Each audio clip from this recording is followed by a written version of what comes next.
All right, today's question. Why does God sometimes choose the most unexpected instruments to win his battles? We're in Judges chapter 4, and Israel is back in the same cycle.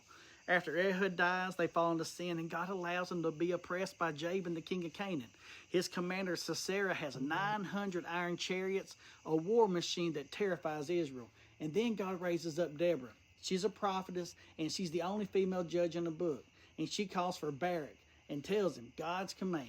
Go gather 10,000 men. God's going to give Sisera into your hands. But here's a twist. Barak hesitates. He says, I'll only go if you go with me. So Deborah agrees, but she warns him.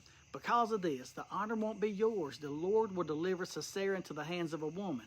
Now, most people assume Deborah will be the one that gets the honor. But watch how God works. Israel fights, Sisera's mighty army gets routed, and Sisera himself flees on foot. He stumbles into the tent of Yael, the wife of a Kenite. She welcomes him, gives him milk, and as he sleeps, she drives a tent peg right through his head. Brutal, but it's God's judgment. And just like Deborah said, the glory went to a woman. And here's the deeper insight. God isn't limited by human strength or gender roles or cultural expectations.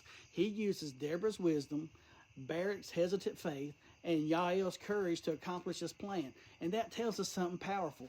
God will use whoever he pleases to bring about his purposes. And he often works in ways that shatters the human pride. But let's zoom out. The people needed a deliverer again because they had fallen back into sin. Deborah, Barak, and Yael could only bring temporary relief. The real story isn't about them, but about the God who saves through weak vessels. And this points us to Christ.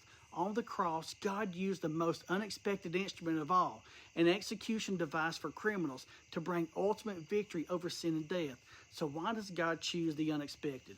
To show that salvation is his work alone, and to strip away human boasting, and to remind us that the battle belongs to the Lord.